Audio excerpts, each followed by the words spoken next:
Hello, everyone who is here live and listening to Field Tuning asynchronously.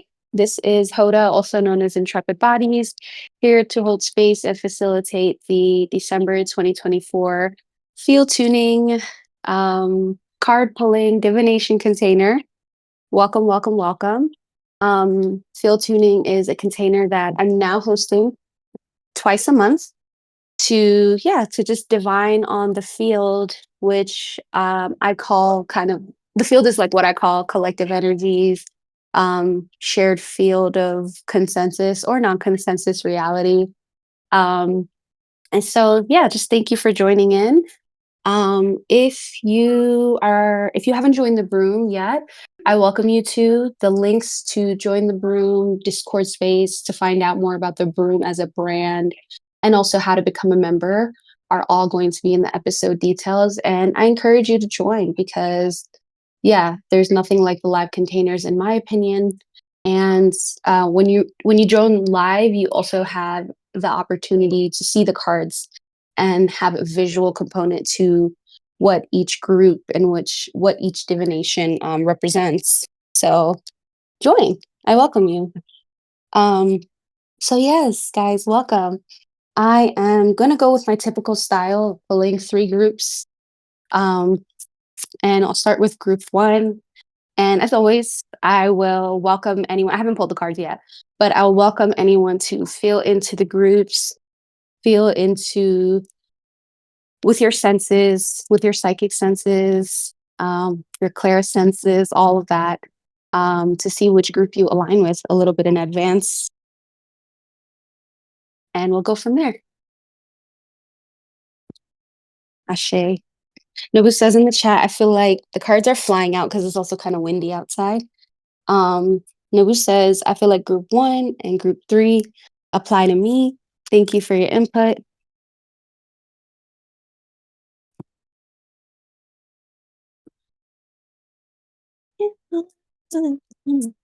Any other cards here for group one? Okay, lovely. All right, I'm going to share the cards that came out for group one. And if anyone thinks about what group they align with, hey Fuji, later on, feel free to chime in the chat. Also, I'm outside, so my aesthetic is kind of rough, but I'm okay with that. I'm fine with that.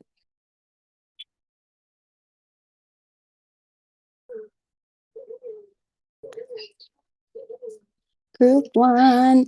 So I'm going to read out the cards for those who are listening on the podcast, so you can get a taste of what's happening in this container. For group one, the cards that I pulled are the Queen of Pentacles, the World card represented by the goddess Gaia. Next card is the Nine of Cups. Next card is the Princess of Cups. And at the bottom of this spread, we have the Contemplation card represented by the goddess Chang'o.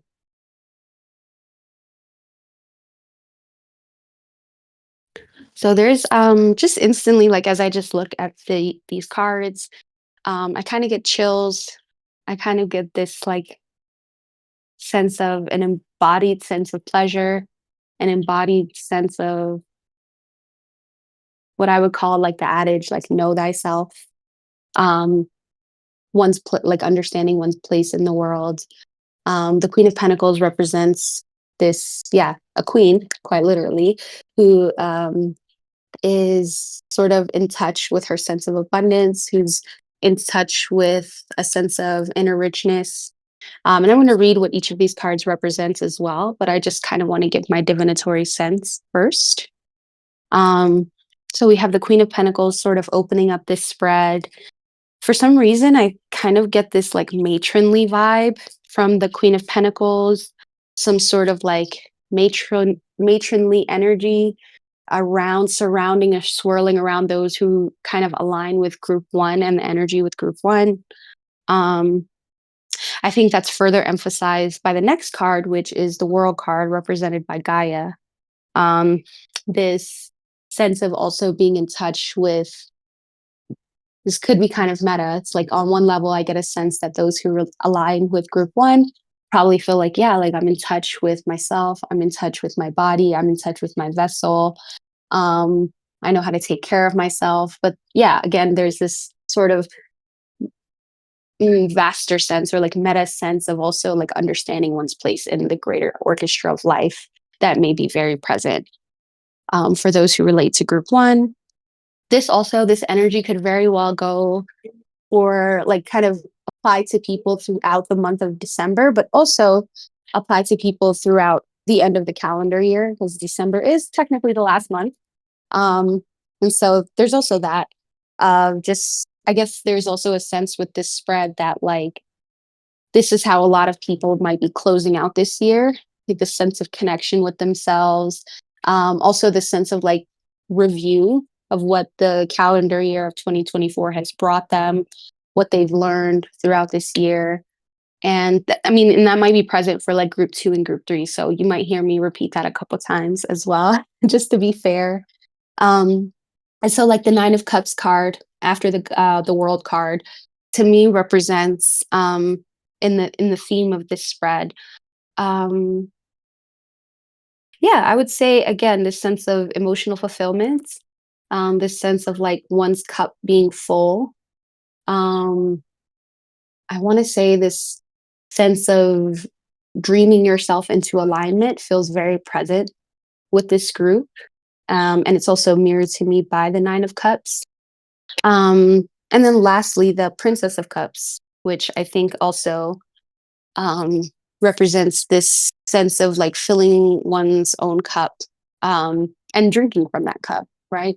The Princess of Cups represents this sort of, and I put it in air quotes, like this archetypically virginal type of figure, which again, virginal representing more of like a psychosomatic archetypical sort of deal and not the literal kind of sense of like virginal.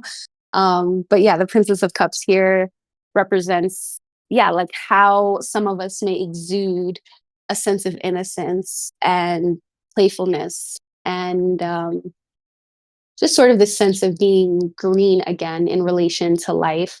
I don't think it necessarily relates to like naivety, but I feel like the Princess of Cups here is kind of mirroring back this sense that, yeah, group one may relate to life from like this renewed lens or from this renewed place. Um, and so it's kind of like my question is like, okay, where did all this work come from? Where did all of this full cup and understanding where you are in the world, and like where you stand in the world, and kind of mothering yourself, where does this all come from? And it kind of it's represented to me by the card that's at the bottom of the deck, which is Chango, the goddess that represents contemplation, um, inner work, um, just sort of like working with the tides and the seasons, also working with the moon, which could be like a literal thing, right? Like working with the moon and the phases, but also like working with your own internal phases, honoring those phases, and then reflecting based on what those phases have reflected back to you on a more personal level and interpersonal level. And so, yeah, let's read what these cards are about. But that is kind of my divination for group one.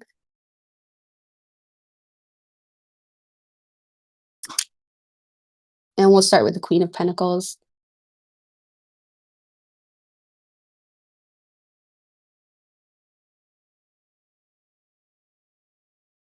Okay. The Queen of Pentacles is a personification of life itself, the archetypical Earth Mother.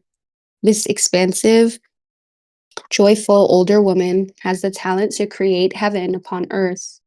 The meaning of this card is fertility, possibly parenthood, creating prosperity and harmony, beauty, wealth, and the home, along with representing regality. Hmm,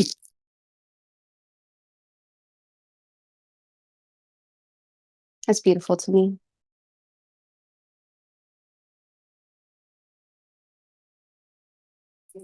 Okay, I'm going to move on to the next card.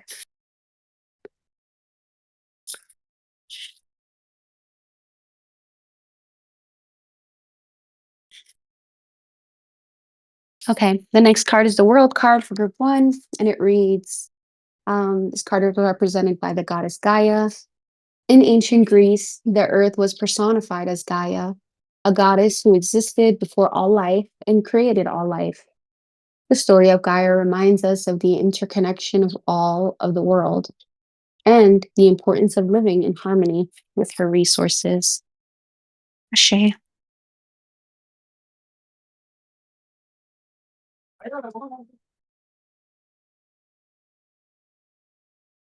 Okay, I'm going to move on to the Nine of Cups.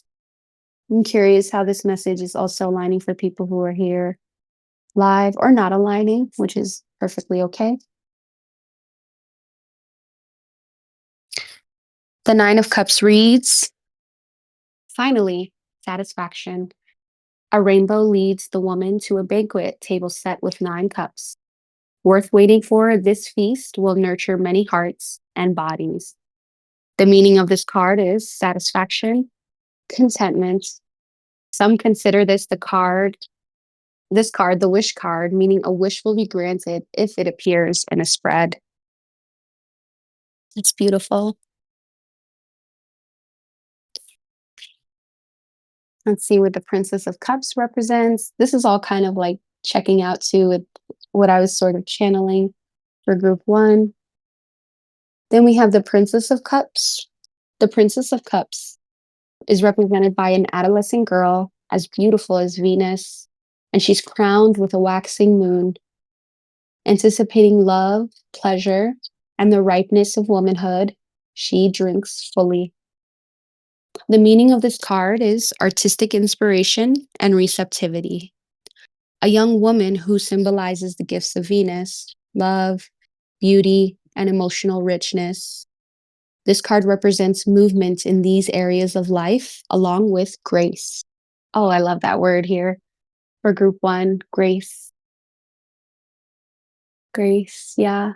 Yeah, I think that that's also kind of what comes up for me when I was thinking about the question that I posed earlier, like, where do all these gifts of emotional fulfillments and sense of connection with the world come from? And I think along with contemplation, the Princess of Cups reminds us like that there is um, a sense of grace, not only for oneself, one's chapters, one's waxing and waning, but also grace with other people, which to me is like such a like I don't know how to explain what I want to say. I feel like for me, grace and extending grace to other people in the right doses, in the right context, can be like a dharma battery in a way, you know? So, I mean, I don't want anybody like walk away from this and be like, okay, now I need to extend grace to every shitty person I know. I don't think that that's the case here. I think this is more about, or the way that it's presenting to me is how like grace for people when they mirror parts of the journey and life's journey that you've walked through, that you kind of mastered, can sort of, I don't know, kind of adds like the wind beneath your wings, for lack of better words. Like it gives you a lot of gumption. It gives, I think that kind of grace offers a lot of dharma, both to both people, to both parties, right? Both the person who's extending the grace and the person who's at the end of receiving that grace, whether or not they're aware of it or not. Um, And so, yeah, and it can be really beautiful. I've also been in places where I've had to extend grace for people and to people. And, you know, at the time, it may have been really difficult, but in my process of like alchemizing what comes up for me when like grace is the only option, I realized that, yeah, it's mostly because that person is mirroring an aspect of myself or a part of my own journey that I've already integrated. And so, yeah, I feel like that might be big for people who relate to group one. So I hope that that aligns.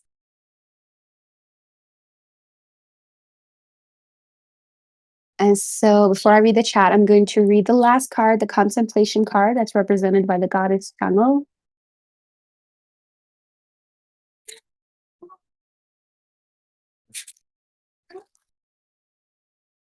Contemplation, represented by Chang'e. Chang'e, the Chinese moon goddess, was exiled to the moon because of her need to obtain divinity. With a white hare as her only companion, she spent much time alone, contemplating life's mysteries. The meaning of this card is the need to go within to gain knowledge, to own one's divinity, and a sense of withdrawal to better contemplate life. Yeah. And I feel like that's part of the journey as well. That's part of, to me, having to withdraw is like a part of being part and parcel of life's like greater harmony, you know? Um, I think especially the way that I can relate to this card, like when I've had moments where I'm like incredibly social or just out and about, I always need time to kind of like refill my own cup. I think that it's not only a great way to like keep your energy reserves, you know, packed and stacked, but it's also just kind of like wise to not always expect yourself to be burning brightly or expect yourself to always be in like a quote unquote lower vibration. We oscillate similar to the moon, but we also can be very aware through the act of like contemplation and self awareness. Um, and aware in the sense of like what our body needs, what we need from life, but also like what we need from other people. So yeah, I feel like yeah, that's kind of what's coming up for me in relation to group one. Um, I'm just gonna check the chat. Nice. I feel that, man.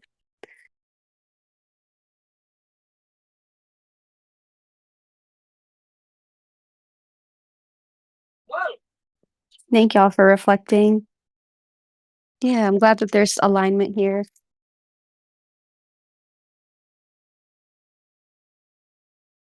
Beautiful, beautiful, beautiful. So I'm gonna move into group two. It's also not too late if you want to speak to what group you may align with, but if you'd rather wait to hear all the messages, I respect that as well. Smells like henna outside and incense right now, which I kind of love. Nice. And it says three for me. Ashe. Yeah, Spirit, what do you have for group two? I gotta close this door because it's very windy now. Hang on one second.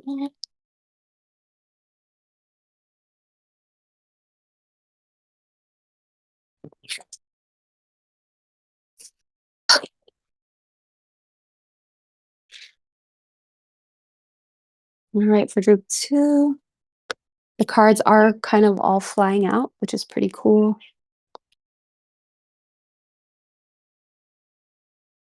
Cool in the sense that it just makes my job easier a little bit. Any other card for group?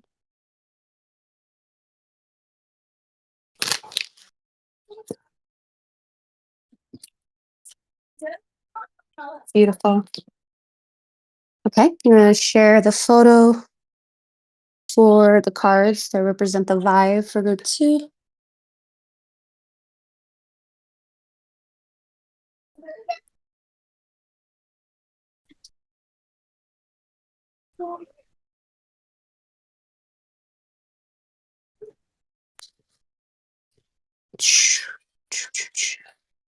Okay, I gotta flip the cards because they came out sideways. Bear with me just a moment, y'all. There we go. So I'm gonna read out the cards for group two. And the first card for group two is the Ace of Staves, which is traditionally like the Ace of Wands in traditional tarot. The next card for group two is the Beginnings card, represented by the goddess Tara. The next card for group two is the Ten of Cups.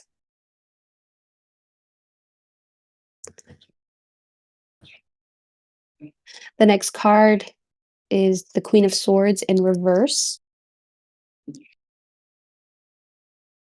And at the bottom of the deck, we have the Two of Swords upright. So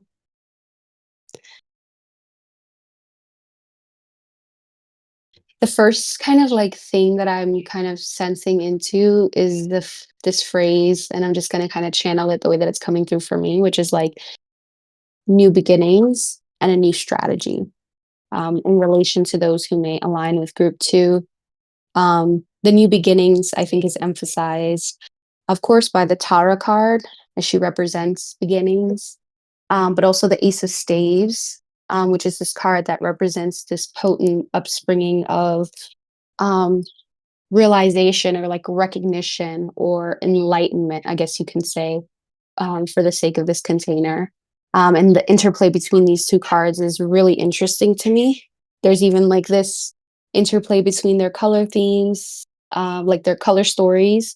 There's like this green, reddish, orangish, sort of cool blue sort of color scheme that's coming to in my visual like field regarding like these two cards. And I think the Ace of Staves again represents this sense of like enlightenment or like a light bulb moment and recognizing that things can be done not only in a quote unquote different way, but maybe for the remainder of the month of December, folks may recognize that they've been kind of, I don't know why this wants to come through in this way, but like beating a dead horse, trying to apply a certain skill set, a certain approach, a certain strategy to something, to like either a relationship or work, and realizing that that hasn't been working. And so this sense of like the light bulb moment that I keep feeling into feels like it's related to recognizing like the formula needs to be switched up a little bit.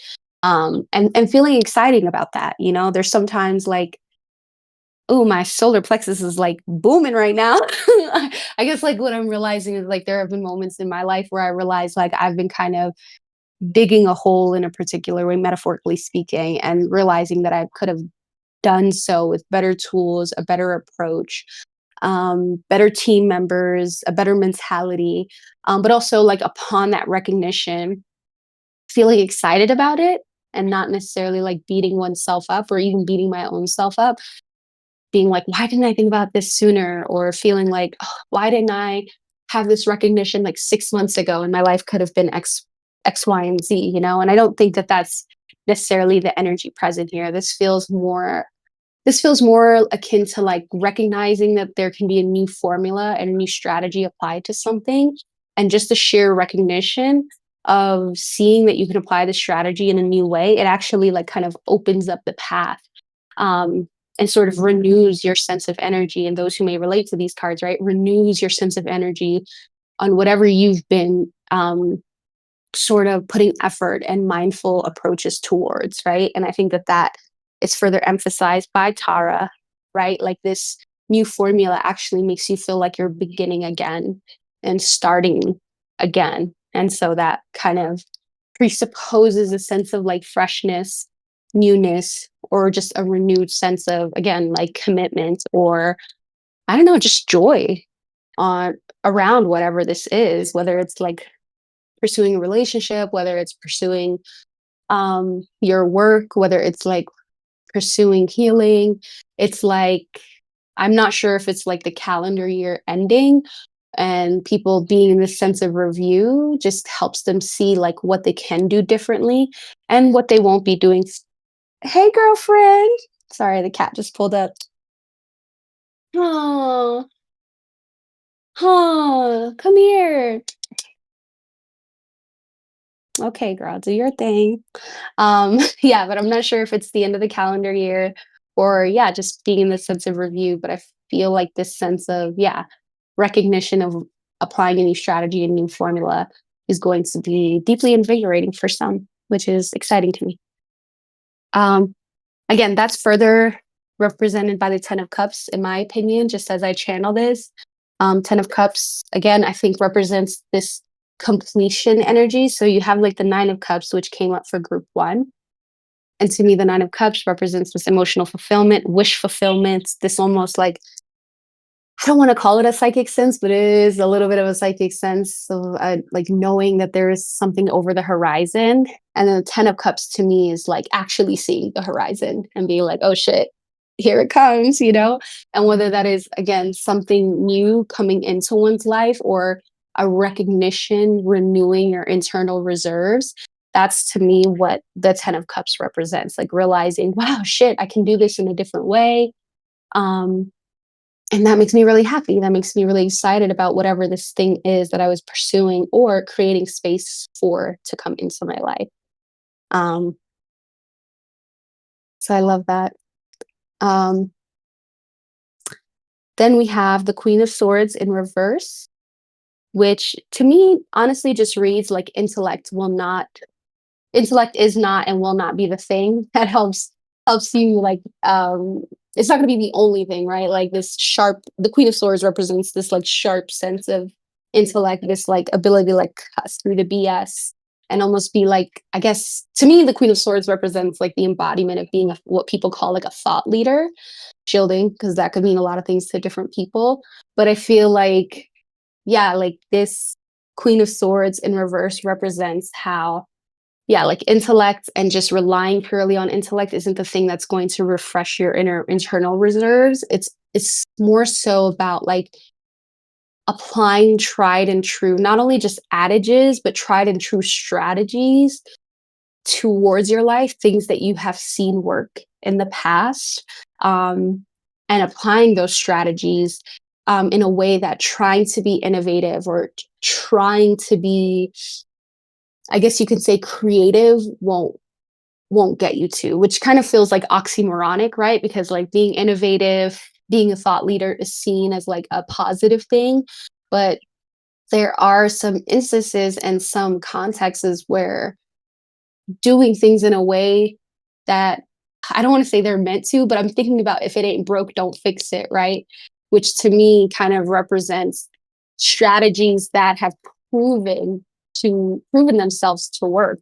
Formulas when it comes to life and relationships and work that have proven themselves to work sometimes are, and they're not going to be original. You know, a million other people might be employing these strategies, but it's the sheer fact that it works for a million other people that might be the thing that also makes it applicable to you. And I'm trying to think of another way to say that, but sorry, I just looked down at the chat. Nobu says, turn into your wisdom, play on dumb at the end, DUMB, which feels aligned here. Um, but yeah, I feel like sometimes the best solution to a situation or a quote unquote problem is the thing that works. And I've even learned that like oftentimes it's not about reinventing the wheel when it comes to certain circumstances. It's sometimes just something as simple as like changing your location, changing your perspective, doing some internal work, and it helps you realize that the situation that you're kind of, you know, beating this old drum is actually like something that can be resolved. I guess is what I want to say. um, and yeah, that's kind of further emphasized to me, just to move on to the next card, by the Two of Swords. And the Two of Swords here just kind of to me represents this sense of like going in quote unquote blind. And again, it's not like literally going in and like kind of ignoring different things in your environment or different factors when it comes to this circumstance. I think the Two of Swords represents moving with faith. And again, faith not only in your own self, but yeah, faith in the strategies that you're being called to employ in these circumstances. And sometimes that can feel like you're a little blind. Sometimes, you know, to the personality can feel like, whoa, what am I doing? I'm not being true to myself. I'm not being authentic. And in like one context, that's very true. But then also to me, like if that was coming up for me, I'd be like, there's probably something I need to integrate around what I think is authentic and what I believe to be true. Um, and so I feel like that's what the Two of Swords kind of brings up for me in this context. Um, so yeah, it's interesting. My solar plexus is on fire. And I'm gonna look at the chat now. Nobu says, "Oh, this is the first time I've seen the Tara card or seen its association with beginnings. Makes sense to me." Thanks for saying. Adam puts the praise hand emoji. Um, at 5:10 my time, Nobu said that it was 10:10 his time. That's pretty syncy, I think, with the 10 of cups. And Adam quotes, "Renewing internal reserves." Thank you. Well, it was. And then, yeah, tune into your wisdom, which I think is pretty cute. So I'm gonna read what these cards are about, just to kind of check my work. um, but yeah, I'm curious if anybody aligns with the messages from group two or feels like it applies to circumstances they've already been navigating this month so far.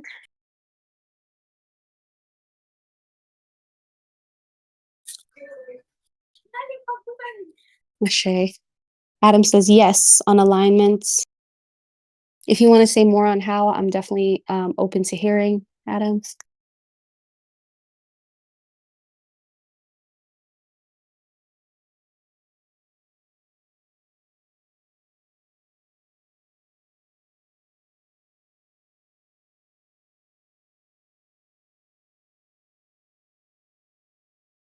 Earlier, I said it smells like henna and incense, and now it smells like someone's melting sugar and like turning it into caramel, just to kind of give y'all a vibe, a sense of my vibe.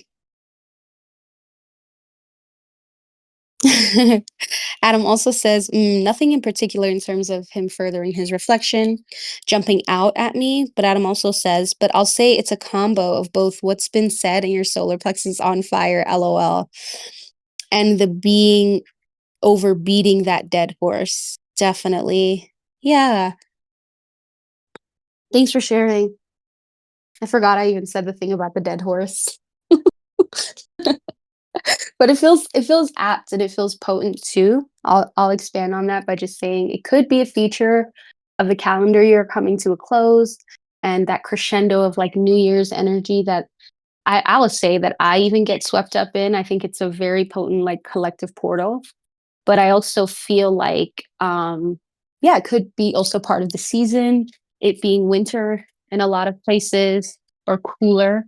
And I think that hibernation, in a sense, making more room for like reflection in terms of like how people are applying themselves and how we're going about our strategies.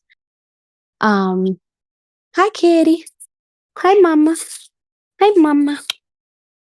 You going to your babies? Okay, go ahead. Go ahead.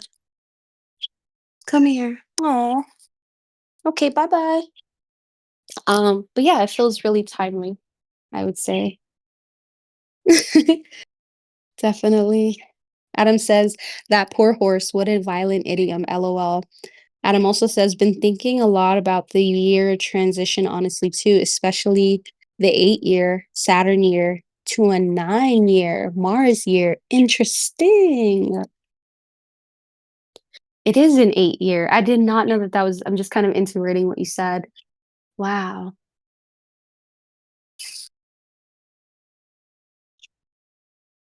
Yeah, I'm curious if you want to say more about those implications, if you can. I'm kind of getting a sense on like on it too from like a numerological perspective, but I'd definitely love to hear what you have to say. I mean, some of it is deeply personal, um, but I guess like bigger picture, like it feels like Saturn, like it's they're both like in astrology, like this malefic energy, right? But I think this energy is really potent, and like I guess for me, it's like a transition from like being painfully aware of limitation to like more of an action orientation, and I feel like that's really coming through for me in the way that this Mm, card spread is coming, and it feels really resonant to me too. I'm also like in the Vedic astrology system. I'm in my Mars Mahadasha, um, mm, and so it just means like the Mars energy is particularly prominent for me. yeah. And I do feel like that Mars martial masculine energy is going to be extremely like salient next year, and it feels like we're already seeing some of that to me Wow. personally. Yeah, thanks for saying, dude. I appreciate you expanding. Ooh, yeah. I really love also what you said about just this dichotomy between being painfully aware of like limitations. And I think the way I'm interpreting what you said about Mars is almost like working within your limitations and being almost like, I won't say like empowered, but I guess what comes up for me is like, I guess when I work with Martian energy, I'm like, I like survey the field, so to speak, when it comes to any situation. And I'm like, fuck it, let's get it, in the sense that I'm aware of what my limits are, but I'm still gonna get it, quote unquote, right? I'm still gonna apply myself. I'm still going to quote unquote fight the good fight um, against these circumstances that would otherwise, take me out for the count. And so I really appreciate you expanding on that.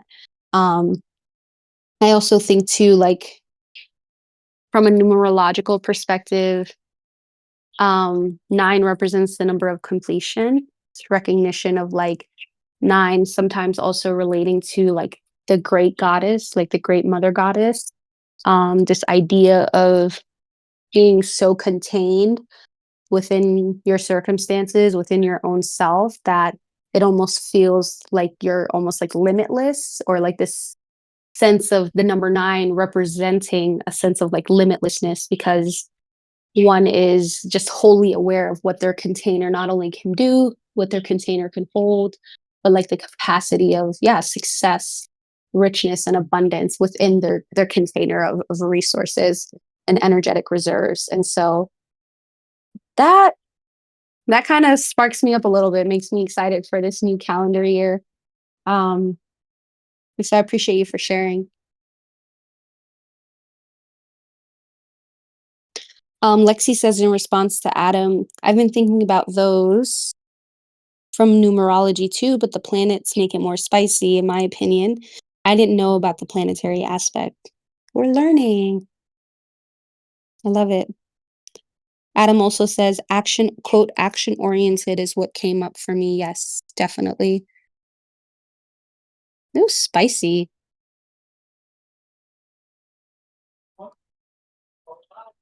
So I'm going to read what the cards are about, but y'all feel free to add in the chat and then I'll come back to the chat. Um, but yeah, just for group 2, I'm going to start with the Ace of Staves. Um, Ace of Staves reads, a stave grows from a grassy hill. Verdant leaves twist from its surface, showing growth encouraged by the rising sun. The meaning of this card is beginning of a focused, creative period. Nice. I don't know why I read period like that. It reads inspiration that inspires action. Hello. And the masculine or yang aspect of life. This card also represents having great energy, which I read to be like an abundance of energy, not just like you have a great vibe. So that's pretty, yeah, that's pretty affirming to me. Um, okay, I'm going to move on to the beginnings card represented by the goddess Tara.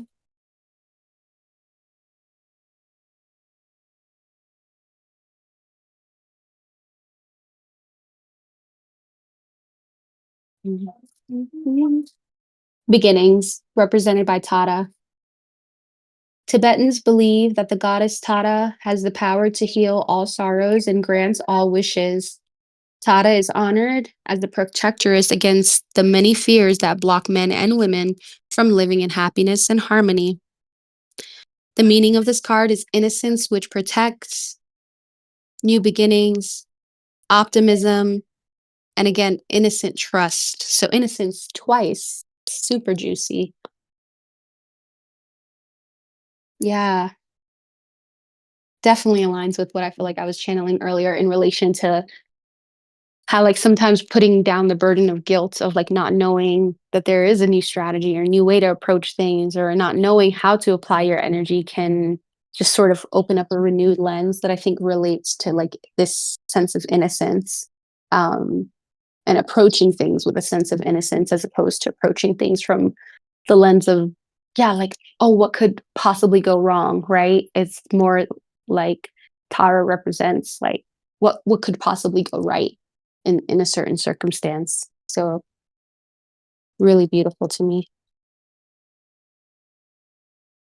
I'm gonna move on to the 10 of cups, which I just realized that this card had a rainbow, and I feel like earlier when I was meditating, I was, like, tapping into, like, some rainbow type of energy, so that just clicked for me. Um, the 10 of cups reads, 10 cups form an arc over a rainbow and are reflected in a calm ocean. The moon is full, promising satisfaction and abundance. The meaning of this card, oh, I'm getting verklempt, represents happy family life, emotional satisfaction, and endurance in love relationships. This card also represents great happiness. Hmm. Oh, got chills, chills, chills, chills. Okay, I'm gonna read the Queen of Swords in reverse. I see also that y'all are adding in the chat. I'm looking forward to reading what's being said. The Queen of Swords reads, brilliant and strong. The Queen of Swords rules over all aspects of intellectual understanding. This is the woman to consult when confused because of her willingness to tell it like it is, even to the point of sometimes being a little harsh. The meaning of this card when it is reversed may symbolize loss or wounds. For all of her good intentions, her sharp words can cut. Yes. Yeah, I think that that kind of just represents, like, I don't know if it's like I'm kind of getting a couple of different things, but when I kind of smooth over what's coming through for me, I think it relates to kind of this metaphor of like beating a dead horse or kind of applying the same strategy to things that are really difficult to resolve. And in some cases, people say that that's the definition of insanity, but I don't want to go there. But it feels like, yeah, the Queen of Swords in reverse to me at this point represents a kind of closing of that chapter and ending, um, through the recognition of, yeah, like seeing that there's a different way or a new way to do certain things. So I don't want to kind of harp on what I feel like the Queen of Swords means when it's in reverse, but it feels like, yeah, putting down one sword to pick up a different tool is also another way that I guess that wants to be channeled. Um, and lastly, we have the Two of Swords, and it reads, and this is the card that was at the bottom of the deck, says, an impasse is met. The woman has blindfolded herself so she can better look within. Sur- surrounded by lotuses, water flows behind her, symbolizing the confusing emotions she has rejected for now. The meaning of this card is a peaceful truce, balance attained, but eventually issues will have to be confronted. Absolutely. Again, I think this applies to like, yeah, changing the focus so that you can reapply yourself to certain circumstances, again, whether they be relationships, work, internal sort of dialogues, parts of your own path that you're working on integrating, parts of yourself that you're working on healing, understanding that the new strategy won't magically wash away whatever those knots are, but the new strategy will kind of allow those who align with group two, um, and who are represented by group two to, yeah, approach whatever those knots are with a new lens, and a renewed sense of, I guess you can say, joy and optimism. Um, okay, now I'm going to read the chat. So Enya says, or said earlier, friction can power movement. It is some Mars Saturn stuff for me. Absolutely. Nobu says, yeah, you need friction to have traction. Definitely agree.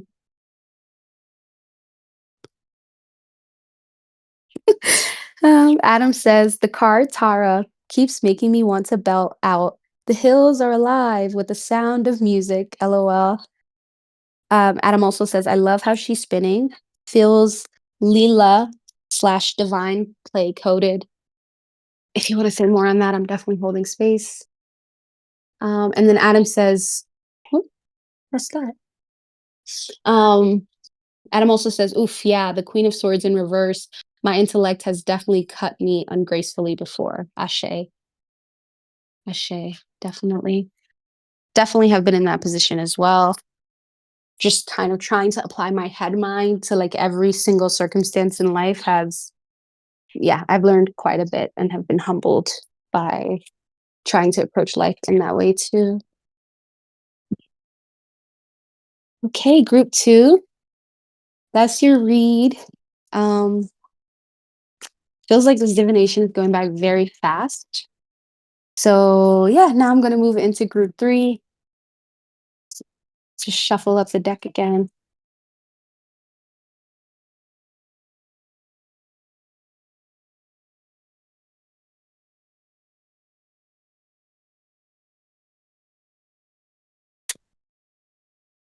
Let's see what comes up for group three. Ooh, hello. Oh, interesting. So I'm doing something that I haven't done before, which is like reshuffle the cards, all of the cards. And we have another repeating card for group three. That's super interesting. Just kind of to me emphasizes how these like this divination, even though that it's divided into three different groups, feels like they're connected in a way. Any other cards for group three?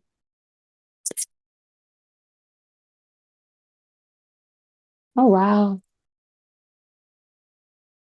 Any other cards for group three? Ooh, okay.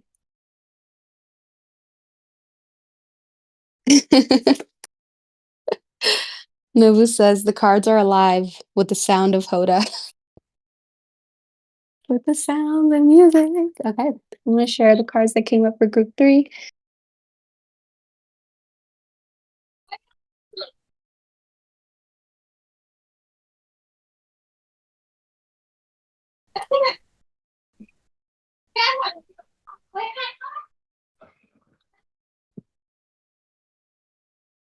All right, and I'll read them out for those who are listening asynchronously or on the podcast.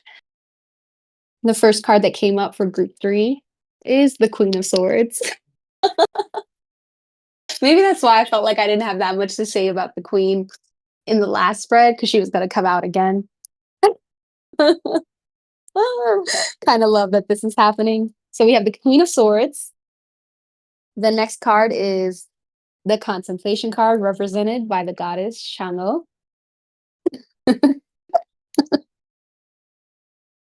Then we have the King of Swords. Then we have the Six of Cups. And at the bottom of the deck, we have the Seven of Cups. So, really intriguing energies here. So let me just kind of tune into group three, see what's going on here, and kind of, yeah, refresh myself as well on just the energies.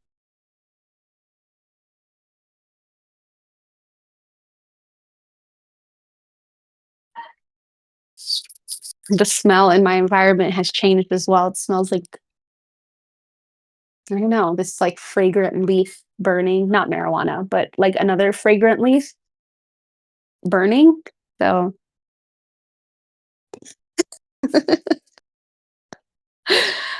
so the Queen of Swords here, I think, takes on an entirely different face. We did see her for group two, but I feel like for group three, it's like an entirely different signature. So just to kind of give y'all a sense of like what I mean is like for group two, I was kind of feeling a lot of energy in my solar plexus. And now I'm kind of like all of that energy feels like it's dissipated. And now the focus is like on my crown. And so yeah, there's something for group three about intellect, about new mindsets, new perceptions, having this balance of like the way that intellect presents itself. And I'm not talking about just like in a traditional sense, I guess in a primordial way, the way that intellect presents itself in a yin and yang, in a feminine polarity and a masculine polarity, and how these two polarities that are showing up for group three feel like they're very balanced through the act of contemplation, through the act of meditation, through the act of transmutation, through the act of interacting with life and kind of like learning and facing some of your lessons, I guess you can say, head on. And I just kind of get that from the first three cards, right? The Queen of Swords, the Contemplation card, and the King of Swords to me. So, like, someone's mentality, like, someone's locked in. You know, people are like, oh, I'm locked in. Like, these y'all, group three, y'all are locked in. And if you're not locked in yet, you're going to experience a time or a chance or a moment to get locked in. And what I mean by that is, yeah, kind of approaching life, whether it's just this season, whether it's for the new year, whether it's moving forward, like you have experienced something that has sort of shaken you to the core in a net positive way that's gotten you together in a sense where you are feeling really balanced and empowered regarding your strategy, regarding your intellect, regarding the way you see life, regarding your perspective on things. Um, and it's really interesting because I guess like there's something about group three that's sort of breaking down or eroding the polarity between intellect and emotions. It feels almost like there's this like marriage happening for those who are relating to group three when it comes to like their intellect and their emotions or just their internal world and their external world, let's say. Um,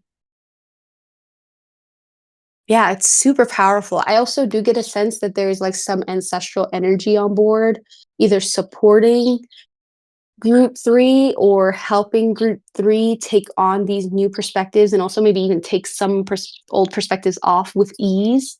And it almost feels like folks who may relate to group three may start embracing parts of their own like fluidity. And what I mean by fluidity is like just this ability to move through states of like high intellect, um, states of like high emotionality, states of like um, feminine polarities, masculine polarities, and just having this range, I guess you can say, in this widening of capacity when it comes to not only like your intuitive senses, but also the way that the perspectives that you are employing throughout your day to day. It feels very, very powerful, I think. Um, I also get this like serpentine energy sort of coming up for me right now, which I think feels related to like that crown. Um, the like buzzing. There's this like buzzing above my crown right now that I feel like it's even like kind of this spread is almost like impacting my own perspective in the way that I'm like channeling this message right now. Um, and I feel like, yeah, this kind of balance or sort of I wouldn't even say balance, but this right relationship with um, intellect and instinct and intuitive senses is represented by the Six of Cups and further represented by the Seven of Cups. Um, there's also something coming through for group three about dreams, paying attention to your dreams, not fixating on them, but something about dreaming as a tool, something about dreaming as and like your dreams as an ally towards this like larger integration process.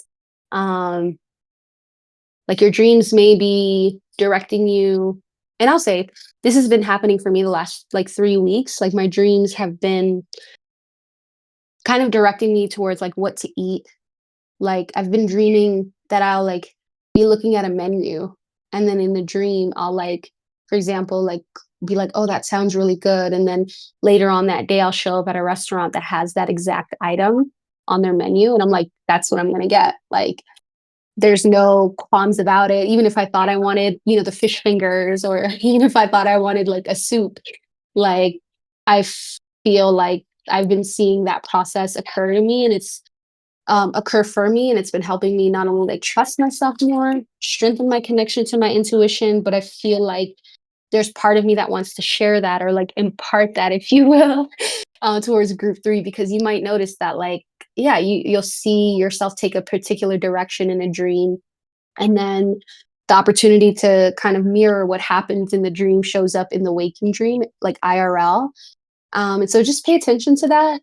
You might not feel as compelled as I am to like do the thing, but definitely pay attention to your dreams. Um, definitely pay attention to if you're noticing your cravings changing or your tastes changing. Like if you're like, oh, I really wanted this thing. Let's say at the beginning of the year of 2024, you were really like envisioned a particular, I don't know, just envisioned a certain thing for yourself.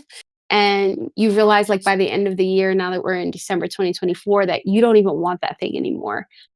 Pay attention to that, honor that, but also like just pay attention to that, see what's behind that, see if you can apply some like light contemplation to what that shift was. And yeah, I trust you guys to move with discernment from there. I also do get a sense that your sense of discernment, for those who relate to group three, is becoming more refined. Um, wow, there's quite a bit coming up. I'm kind of curious how to like all like bring this all into like a message in a way. Um,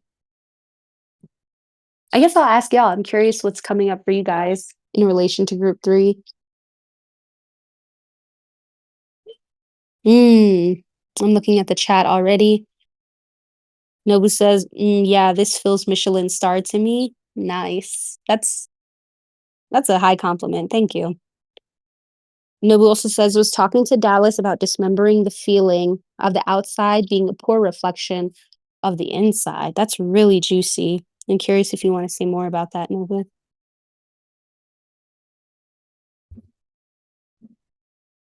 or how that process has been going for you.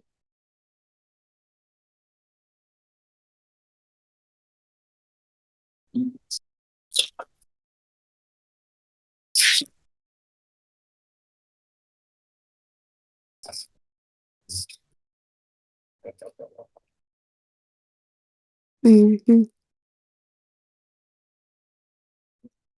mhm. Nobu says, "Well, I can imagine the outside continuing to be a poor reflection of the inside, but not having it feel so shit." That's pretty straight up. Yeah. Thank you for sharing. I guess what comes up for me is like, yeah, it feels like a sort of like reckoning with the way things are. Um, I've been also kind of meditating on the work of not in, I don't want to say not internalizing, but like not seeing the state of the world, seeing the state of my community at any given moment, and not immediately internalizing it as a sense of or reflection of not only like my smaller self, but like even my vaster self. And so what I mean by that is like not kind of towing the line of like not embracing nihilism, but also like not embracing, or just kind of steering clear from like wanton idealism. And I guess you can say like this embracing more of a sense of acceptance has been sort of my work. Um, I think just kind of it gets deep because I was kind of watching this video on how, oh, someone was talking about the state of the world post election and how people's personalities are sort of taking on, and this could be spicy, but this is what someone else said, right? Like taking on the state of the world as a reflection of themselves, or feeling like they have to embody like a response to the state of the world that is very extreme. And it's kind of, it was a long video, so I'm summarizing it. And I feel like what I related to from that video was like, yeah, how I don't feel called to do that. Like I don't feel called to embody any state of extreme, um, or to polarize myself in a way that's a response or a reaction to anything, and that I have way more room in my internal reality to assess and accept my external reality, even if it means I'm not changing anything about it. And so, yeah, I'm not sure if that relates.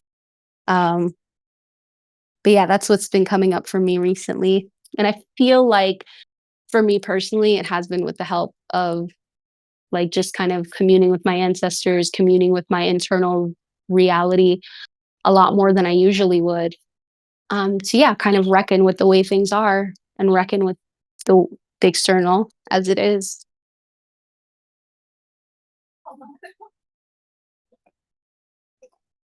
So thank you for sharing.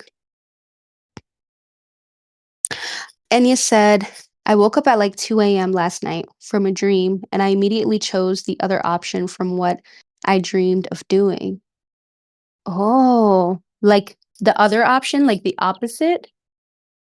or the thing that you were doing in the dream? I'm kind of curious. Ah, how did that feel? And he says yes. Or what came up for you in relation to that?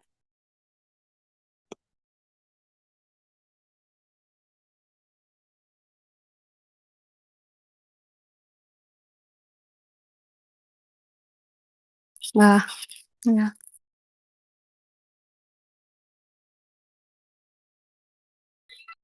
definitely. And he says, I'm feeling it out. It doesn't feel great, honestly. I'm really appreciating these reflections. Absolutely.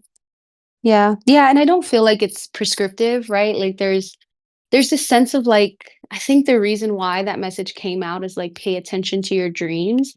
Again, I don't think everyone is going to feel inclined to like just follow what their dreams say.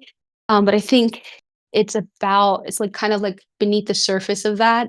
I feel like what comes up for me is like paying attention to the interplay between your dreams and your waking reality, and kind of expanding or taking the opportunity to expand the container on how you interpret dreams and maybe a lot of people I think see their dreams as an extension of their subconscious, right? Like, oh, I watched this thing and now it's going to show up in my dreams, which could be true on some level, right? But it also, I think, on a deeper level, I think can represent this interplay between our subconscious and conscious selves.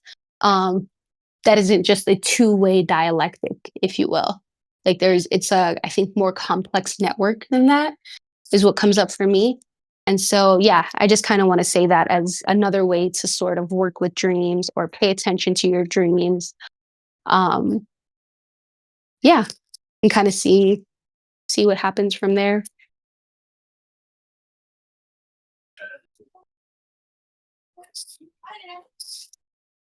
This is very juicy, group three. It's very, very juicy. I'm going to read the Queen of Swords, this time upright, and going to kind of go through the cards and see what they're all about. So we have the Queen of Swords here. Brilliant and strong, the Queen of Swords rules over all aspects of intellectual understanding. This is the woman to consult when confused because of her willingness to tell it like it is, even to the point of sometimes being a little harsh. The meaning of this card: an older woman who has these qualities, dazzling intellect and understanding, and the ability to clarify through language. And so this is the kind of upright interpretation of the Queen of Swords. Um, yeah, again, kind of relating to the intellect from, I guess for me, I kind of see the Queen of Swords as this like primordial feminine archetype when it comes to intellect. Um, I think I've channeled this before in another container, how I feel like the Queen of Words, Queen of Words, the Queen of Swords is kind of the Queen of Words. Like she's kind of a master, represents this ability that we have to like master language, to be more intentional with our spelling, emphasis on the word spell. And yeah, there's something about the Queen of Swords that embodies this sense of being able to conjure with language, conjure not only reality, um, but yeah, kind of carve out maybe different timelines for yourself, different possibility points. So yeah, things are getting kind of quantum, but yeah, I'll stop there. Um, and I'll move on to the contemplation card, represented by Chang'o. I hope I'm saying that correctly. Chang'o, the Chinese moon goddess, was exiled to the moon because of her need to obtain divinity. With a white hare as her only companion, she spent much time alone, contemplating life's mysteries. The meaning of this card: the need to go within to gain knowledge, to own one's divinity, withdrawal to better contemplate life. So again, I think that emphasizes, yeah, the way that these two aspects of mind, at least that are showing up here, are are and have been contemplated, cultivated, for those who relate to group three through the act of contemplation.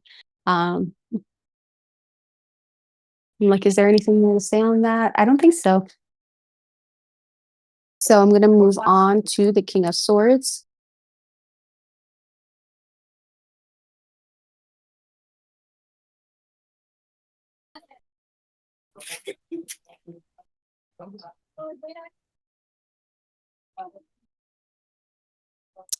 The King of Swords, at home with his intellect, the King of Swords brings wisdom and clarity to any situation. He is the authority able to show in any plan what is needed and what can be cut away. The meaning of this card is the ability to bring calm authority to a situation. This card also represents a helpful older man who won't sugarcoat his words. And this card also represents incisive intellect. So I feel like the King of Swords sort of also represents maybe like a heightening oh my God, as I say that, my third eye just like, woo.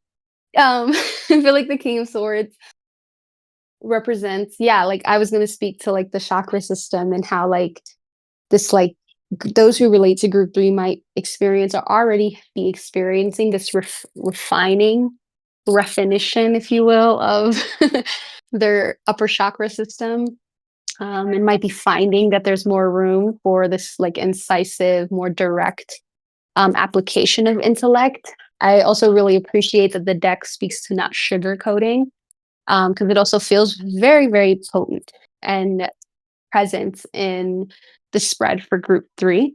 Um, so yeah, that is what I want to say on that. And now I'm going to move on to the Six of Cups. Let me see what we have here. Six of Cups. Pulled by the moon's gravity, the tide has risen and flooded around 6 cups. They are filled with flowers as an offering to Venus, symbolizing the rejuvenative aspect of the divine feminine. The meaning of this card is a harmonious home, children, childhood memories, longing for sweetness and innocence of the past. Interesting.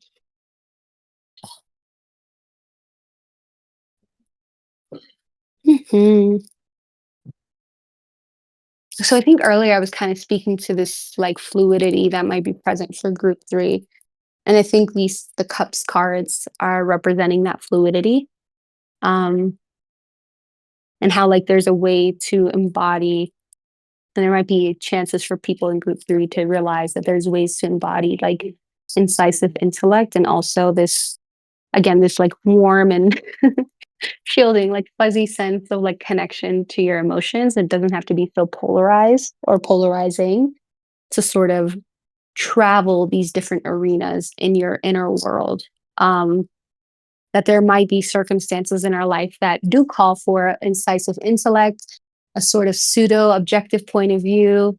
And then there might be times where we're alone or with our own selves or in the company of people we trust, where traveling to moments of in your childhood or recounting and experiencing moments of play and innocence are completely safe, and you're able to do that. Um, I think the only time where those sort of polarities become incredibly polarizing is when we're not aware of what each context means, but also when we feel like we have to be or embody one or the other. Um, so yeah, and I'm gonna read. Can y'all still hear me? The call to prayer just started. Okay, so I'm gonna read the Seven of Cups, and the Seven of Cups reads: surrounded by cups, each containing objects symbolizing different possibilities, a woman tries to decide. Her eyes are closed, suggesting the need to look within. The meaning of this card is overindulging in thoughts of what the future may bring, daydreams, time to wake up and rejoin the world. Interesting. Yeah, it feels like the Seven of Cups represents like kind of what I was speaking to, like that. Well, a couple of different things, but I think what comes up for me is integrating in this making integrative moves, employing integrative strategies, um, regarding what you do see not only in your dreams but in your waking life. Um, I guess for me, the thing that really stands out is this idea of quote unquote overindulging in thoughts of what the future may bring, um, and daydreaming, and this idea of time to wake up and rejoin the world. And for me, dreaming, daydreaming, and thinking about the future is not separate from being part of the world. I think that if you are wise enough and strategic enough, you can build that into some of your practices, like this time to daydream, time to kind of scry different timelines. I think that that's actually kind of wise. Um, but I do think that there is, yeah, there's something in this card that I think speaks to me about how um, just expecting that to be enough or expecting that to be the thing that actually makes a change in your own interpersonal life and interpersonal sphere is yeah, it's not possible, I think. I think earlier for group 1, I was like, you can dream your reality, and I think that dreaming and, again, having this sense and connection with the unseen is part of a larger creation process and manifestation process is, I guess yeah, is, I guess, how I wanna say that.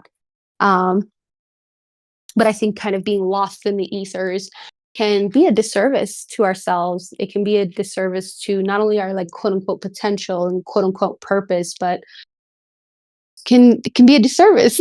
Just I think overall, when I think of chapters where in my life where I guess I was kind of stuck in signatures, energy signatures, where I felt like I didn't have the power to like apply myself to the things that I was dreaming up or desiring. Yeah, I felt exactly like that. I just felt stuck. But again, for group 3, I feel like there's this signature that might be either becoming more apparent to you or already has become apparent to you regarding how this instinctive and intuitive world is inherently connected with the way that your intellect or your conscious mind not only digests information but outputs information as well through speech, through thought, and yeah, it's kind of really swirly. Again, all of this energy feels very serpentine kind of like vibe for group 3. So I hope and pray that what I'm saying is legible enough for y'all to y'all to relate to, pick up what I'm putting down. Um, so yeah, this was delicious. I am feeling called to pull one oracle card, just one oracle card from the Beyond Lemuria deck, just to see what it has to say.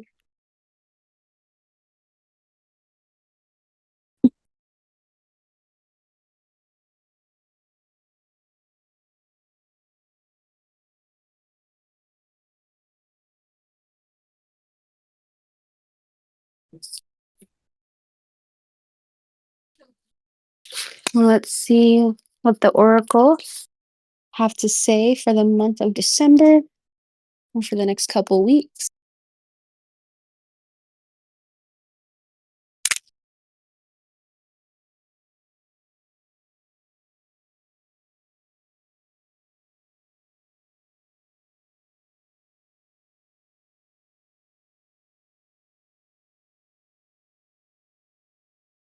Messages. Messages.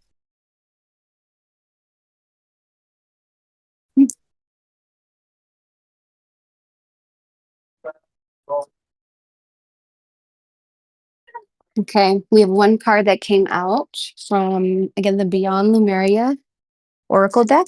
And I'll share a photo of it.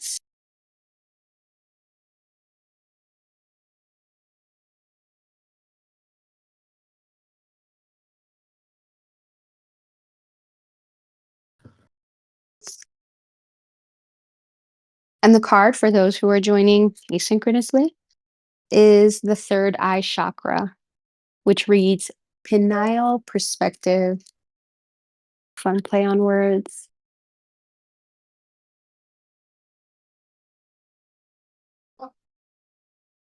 So the third eye chakra card reads Pineal Perspective. This card represents the seat of wisdom and consciousness. This card also represents intuition, imagination, seeing inner and outer worlds. This card represents limitlessness and understanding. The divination is connect with your third eye and transcend what you understand with your mind. Discover a deep inner knowing through the interconnected web of all this is and has been.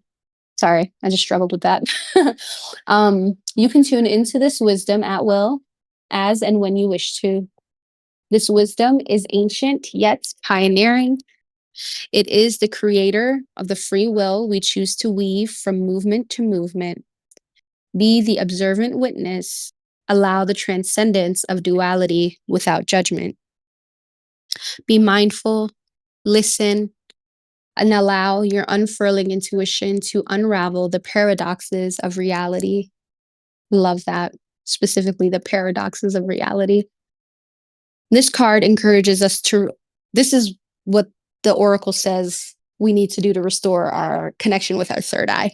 It says, examine limiting ideas, listen more, balance the left hemispheres of logical and analytical thinking with the inner guidance and deeper wisdom. Take note of any thought patterns that may be holding you from your fullest potential. Wink, wink. Through the mind based fear of past experiences.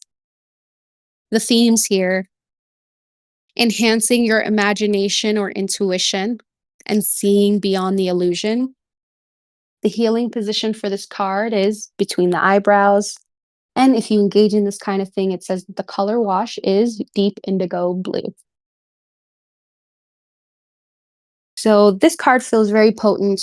I think what I will say is that most of what I pulled for each of these groups, each group in this divination, does have to do with perspectives, the duality and the paradox of reality.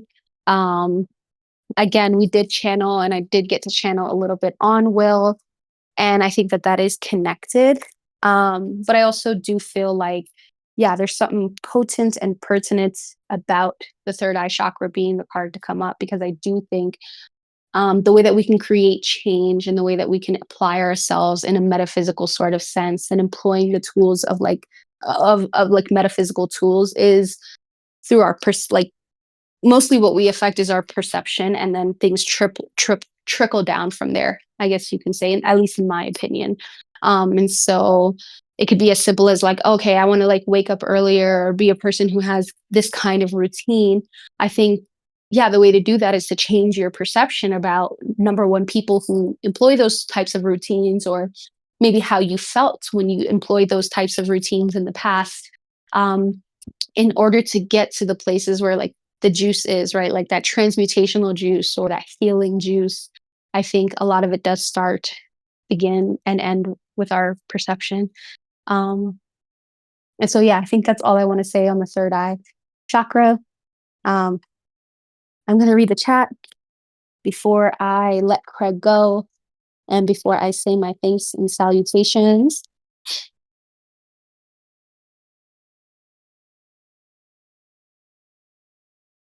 Ashe. Nobu earlier said that he was humming, which I appreciate. Ooh, Nobu earlier said, I just got an image of pulling oneself up a rock wall by sinking daggers into its face. That sounds exhilarating, honestly, and really difficult. It's whack. Oh, okay. I think I know what that's in relation to. Lexi says Ashe. I think I remember what that was in relation to. Nobu also says more of the inner versus outer world thing. Absolutely. Visual pun intended. Yeah, I'm holding a little bit more space to hear from y'all. Um, but this was great. What do I want to say for the recording? Yes, I usually, as I have said earlier, hold and now am holding a secondary feel tuning for each month.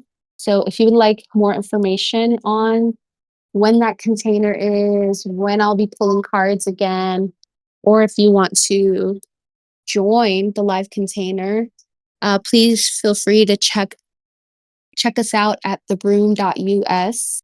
And that is where you can join the Discord, um, inquire about becoming a member, and from there have access to not only this recording, but the secondary fill tuning that I will be channeling probably closer towards the end of the month. Um, and yeah, all information to join the Broom Discord space and become a member will be in the episode details. But I do just want to thank everyone who came and showed up live. I want to thank myself for showing up. And I want to, yeah, thank anyone who is listening to this on Buy Me a Coffee or on the Broom Radio podcast. I really appreciate it. Please like, comment, share, subscribe, tell your friends about this divination if you feel like it may align with wherever they're at. Help the channel grow. And I hope to see you all later on this month. Thank you so much. Peace.